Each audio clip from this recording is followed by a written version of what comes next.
Say, kids, what time is it? It's kind of like watching TV, but, in your car. 104.7 The Cave, Mike the Intern, Jay There it Stevens goes. in the There studio. it goes It again. is Dark Side of the Stream, episode 87. Woo! You'd think by now we'd have a hang on this, but No, not at all. just like It's anything always we do here in the cave, the house of cards. we're just trying It's always a house of to cards. keep this ship floating. And As long as it works today, that's all that And matters. we'll deal with it tomorrow. I'm Mike the Intern. This is Jay Stevens, and this week was my pick in our 87th episode of Dark Side of the Stream. It is a documentary on HBO Max called Fireboys. Yeah, it was good. It was a good story. Very interesting. I'm glad something like this is out there. It tells the story of a place in California called Pine Grove, where youth between the ages, I'm assuming, of like 18 and 21, maybe the early 20s, can go to essentially train to fight wildfires in California. They do. Well, if you're locked up, if the kids are locked up in prison, yeah. right? And we're talking. I mean, they go around the room in the beginning, and we're talking about violent offenders here. We're talking about attempted robbery, carjacking, shooting, murder, attempted murder, big time stuff. So you apply for it, that you get to meet with counselors. And then if you get it, you go and do you're basically CAL FIRE, but you're working off your restitution, and we'll get into all that stuff and the story. But and you can get your sentence shortened by doing this. Most of these kids only have a couple years left, so they basically get to be in the program for a couple years and then they get out. But we'll get to that in a second. Before we do that, though, the worst punish. Okay, now, little asterisk here. Jay and I are both, middle class white kids, right? So it's a little bit different of a situation for when kids like us get in trouble in what we do as kids, because most of the time with us, it's just boys being boys. But sometimes idiots, right? When you have a different situation, it's not the same, and that in itself is a tarnish on the justice system, in my opinion. Well, I think it's also just not everybody starts from the same spot. Yeah. You know what I'm saying? Some of these kids' stories, the dad's incarcerated. Yeah. All the brothers are incarcerated. Yeah, dude. There's that one kid who's like, my dad's been in and out. My brother's got life. My younger brother's got 15 years. You can't, it's not always just pull yourself up from your bootstraps and go. Some people start from a negative starting position. And that's the only way they feel like their way out, which is unfortunate. But again, back to what I was saying, for a couple of white kids that were middle class, what's the worst trouble you ever got into? Drunk and skateboarding off of a cop car. Ooh. And then when the cops chased us and we got caught, I had throwing stars in my back pocket, a couple of Chinese throwing stars. Oh, no. So you were carrying? Well, I guess. I was just being a dumb kid, but yeah. So did they lock you up or what? They took us in. My buddy, who was very intoxicated and was a much more troublemaker than I was quite a spectacle. And he stayed a little longer than I did. Basically, they pulled us in and said, "Who can we call?" I'm like, "You guys can call my mom," And so my mom came to pick us up because she was the coolest mom of them all. And my buddy stayed the night there, entertaining the cops, I would assume, all night long.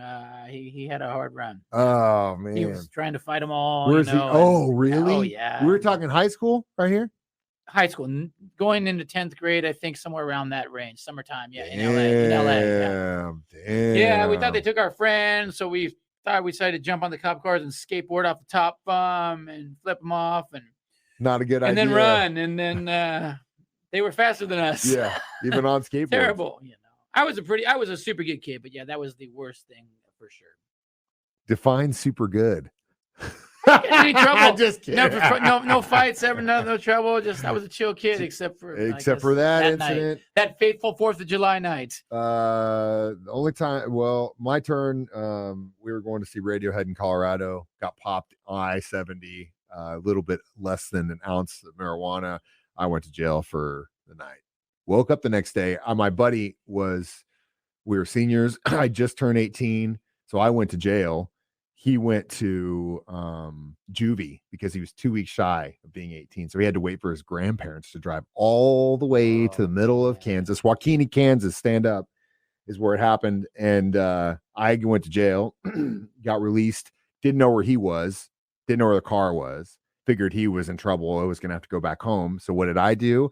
I called my cousin Lace in Denver and said, hey, I just got arrested. I'm still wanting to go to this concert. Can I just stay with you? She said, I'll pick you up at the bus station, walked to a gas station, bought a bus ticket, jumped on the bus, went all the way to Denver. Wow, she picked me up the next day, dude.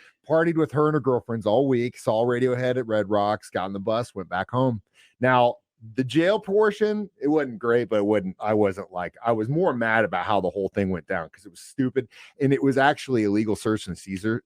So we got it dropped. I only had to pay court costs and it was off my record because it was dirty how the whole thing went down.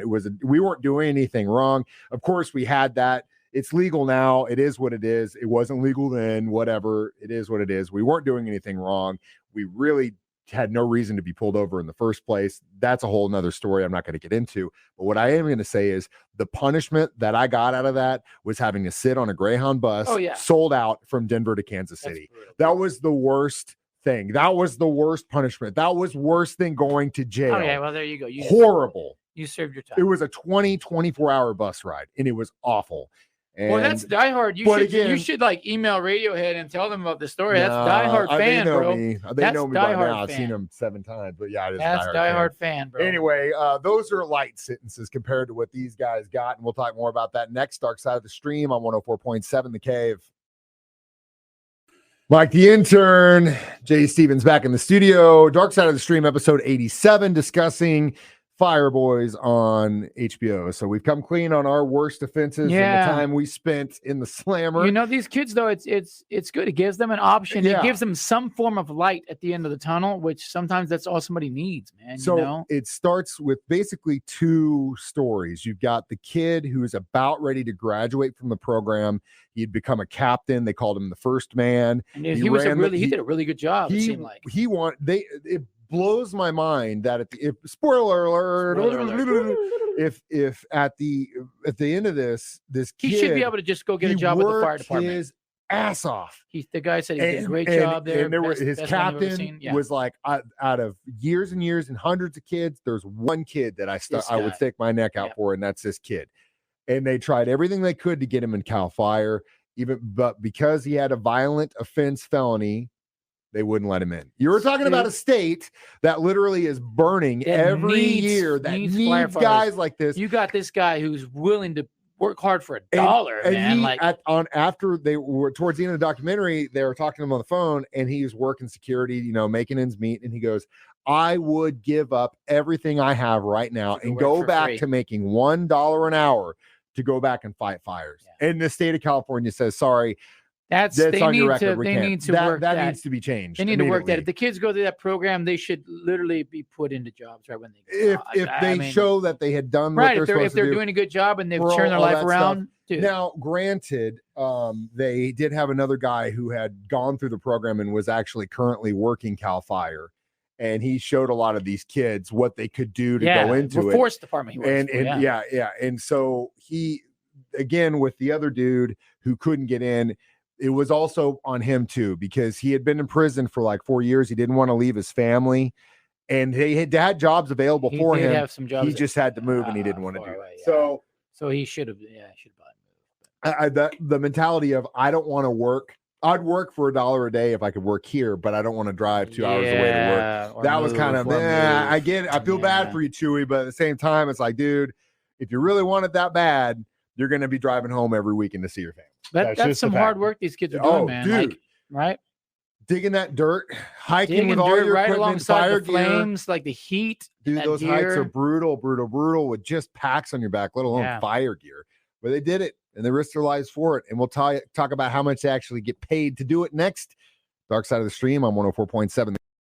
104.7 The Cave. Mike the Intern, Jay Stevens. We're back in the studio. It's Dark Side of the Stream, episode 87, discussing Fireboys on HBO Max. So, we met these 2 kids, one that was going into the program, one that was about to graduate.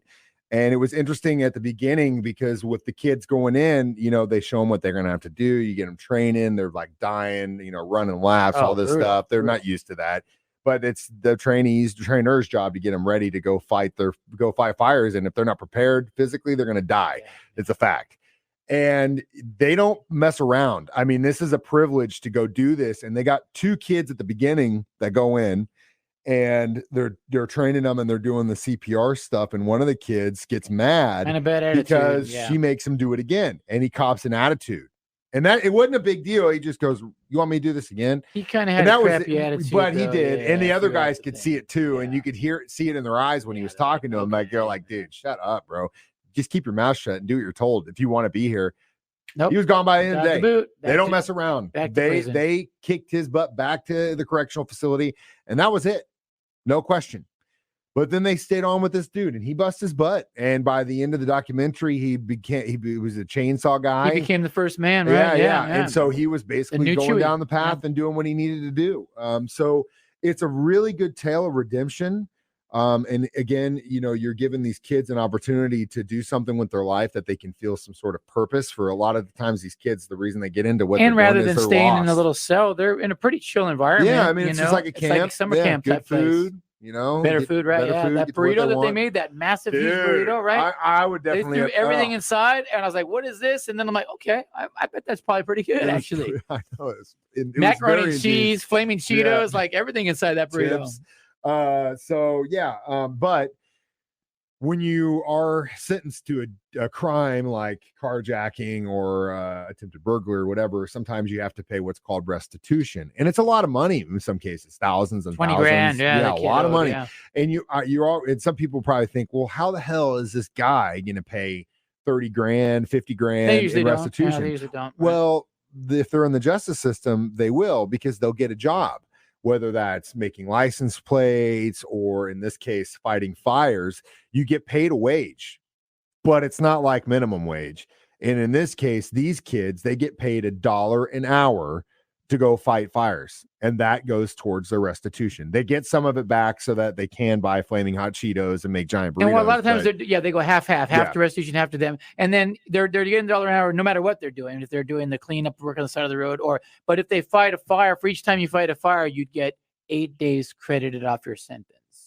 So the more fires you fight, you can rack up the 8 days. And they were all, every time it happened, they were ready to go. They were pretty excited to go. To do it. Some of them were all in on And it was like I said, it's a really cool story of redemption. It was hard to hear what some of these kids were involved in. I mean, some of them were 13 when they got started doing this stuff. Doing crime it's just unbelievable. But it's cool that this thing exists in California. I know it definitely has its flaws. I wish they had it was almost as if once you reach the end, it's like, okay, good luck. And I think it should be a better support on the way out. If this is about rehabilitation, there should be like a little bit more follow through. Just give them a job, the states, because you saw it in the trainers and the guys they were fighting fires with. They love these guys. I mean, they treated them like they were just like on the crew with them, because they have to. They became certified basically as the same certification as firefighters. If you're talking about putting your life on the line, you want to make sure everyone's on the same plate, and they definitely did a good job with that. I think the state fails them in the sense that once they get out, there should be a way for them to continue doing it if they want to. If they don't want to do it and they want to go do something else, cool. That's great. Thanks for your help while you're here, but a lot of times I think the follow through with this was definitely lacking. And I mean, the pay is definitely some point of contention, but you're in prison and you're getting paid to do something and time off. So in essence, there's an argument there too. But my biggest thing was the follow through after you got out. Because some of these guys, I want to fire as my firefighter. Yeah, you watch them work, dude. They've got the skills. They know what to do. Why not? I mean, it is what it is. We'll talk about how many fire suits or fire helmets we give this documentary next. Dark Side of the Stream on 104.7 The Cave. Mike the Intern, Jay Stevens back in the studio one more time. Dark Side of the Stream, episode 87, Fireboys, HBO Max. So how many forest fires would you give this documentary? How many macaroni and cheese, ramen, flaming hot Cheetos, chili burritos am I going to give this one? We got to do this ourselves. I'm going to go with 3 only because it was very slow moving. You told me how long it was. I couldn't believe you. I thought it was 4 hours long. It was all right. Come on, let's just pick up the pace a little bit, guys, please. But the story was it very interesting, and I'm very glad a program like that exists. Again, I wish the exit strategy was a little bit better. Hey, did you catch the name of the guy who wrote this thing? Dickler? Or produced it or whatever. No, it was directed by directed by Drew Dickler on there. I was like, oh, poor kid. How am I going to forget that? Oh, poor kid. That's so funny. You caught that too? Because I was like, hey, Drew Dickler, if you're listening, man, great. Shout out, man. Good job, dude. I'd give you a solid 4. Okay. Solid 4 giant trash bag burritos. But like, yeah, it was because this was a labor of love. This wasn't something that they just shot over like 6 months. I mean, it was a years in the making type of thing. And they had to hike with the dudes when they were doing their fighting, and they had to go some not so nice places. Some gnarly scenarios, man. Fire takes a turn. You got to get in the trucks and go quick. Go. It's a story. We all know about the wildfires in California and how that state's burning. I've seen them firsthand, man. But like what goes into fighting them and what these guys do and bring to the table was definitely admirable in my opinion. So watch it if you got HBO Max. Definitely worth your time.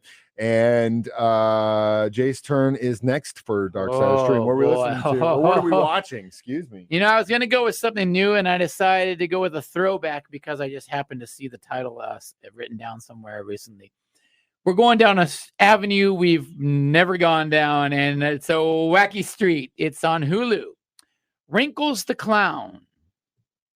Didn't we do this one already? I don't think we did. Did we? Are you sure? I don't know. Are we sure? Oh no. Are you Controversy. Sure? Hold on. We're gonna look this up. Look this up. I thought there was no way we did Wrinkles. I think we did. Hold on. Gotta go back. This is why Mike keeps everything. This may have been one where we decided to do. We were gonna do it. Okay, perfect. But then Wrinkles. we decided like there was Wrinkles. like I saw something or Jay saw something. Wrinkles the Clown. Watch. A lot of times we'll call an audible midweek if something's so amazing or topical. Yeah. There's something we gotta do this one. So that may have been all right. Wrinkles the Clown. Watch the trailer. The trailer alone will freak you out. If you've not seen Wrinkles, you need to check it out. Did you see it, Mike? Did you already watch it? Okay. Yeah. I'll rewatch it because it's about a creepy clown that parents can hire to scare the kids if they're acting bad, and he is a creepy clown. Yeah, he is. It's a creepy story, and if you pay this guy, you're kind of creepy too. Always, you can stream these live on YouTube, Facebook every Thursday at 9. Download it as a podcast, or listen to us live every Thursday morning 9 a.m. Or we can come over to your house and just hang out and talk with you for an hour as well. Get baked, make trash bag burritos, and watch documentaries. Dude. We need to sell that. We need to figure out how to sell that. That could be the win. Get to watch a documentary with Mike and Jay. With Mike and Jay. We'll get to come to your house and watch a documentary. The worst roommate ever, Mike and Jay. Dark Side of the Stream. I'm Mike the Intern. This is Jay Stevens reminding you that we watch movies documentaries so you don't have to. It's Dark Side of the Stream on 104.7 The Cave.